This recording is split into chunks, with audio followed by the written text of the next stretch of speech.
പലർക്കും ചന്ദന കൃഷിയിൽ പേടിയുണ്ട്. മരം വെട്ടുമ്പോൾ അതിന്റെ ലാഭം ഇൻവെസ്റ്റർക്ക് എങ്ങനെയാണ് ലഭിക്കുന്നത്? ഈ ചന്ദനമരം നടുക എന്നുള്ളത് അതോടൊപ്പം വളർത്തുക എന്നുള്ളതും കേരളത്തെ സംബന്ധിച്ചിടത്തോളം കുറച്ച് റിസ്ക് ഉള്ള കാര്യമാണ്. ഒന്ന് ഇതിൻ്റെ പരിപാലനമാണ്. കാരണം ചന്ദനം എന്ന് പറയുന്നത് ഒരു അർദ്ധപരാത സസ്യമാണ്.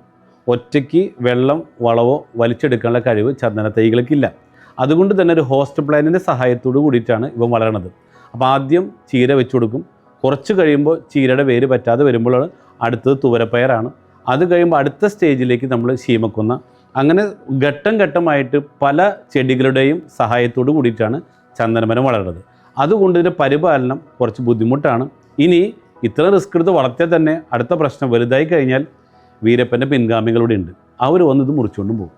അപ്പോൾ അതുകൊണ്ട് ഇതിൻ്റെ പ്രൊട്ടക്ഷൻ മറ്റൊരു പ്രശ്നമാണ്. അപ്പോൾ ഞങ്ങൾ ചെയ്യണത് ഇതിന് ശക്തമായിട്ടുള്ള സംരക്ഷണം, അതിൻ്റെ പരിപാലനം, കൃഷിയിൽ എക്സ്പെർട്ടായിട്ടുള്ള ആൾക്കാരെ വെച്ചുകൊണ്ട് ഇതിനെ പരിപാലിക്കുകയും അതോടൊപ്പം തന്നെ security guards, security dogs, chip, അങ്ങനെ ഒരുപാട് ഇലക്ട്രിക് ഫെൻസിങ്, CCTV ക്യാമറ, അങ്ങനെ ഇതെല്ലാം വെച്ചുകൊണ്ട് ഒരു വലിയ സുരക്ഷാ സംവിധാനം ഒരുക്കിയിട്ടാണ് ഞങ്ങളിതിനെ സംരക്ഷിക്കുന്നതും പരിപാലിച്ചു പോണതും.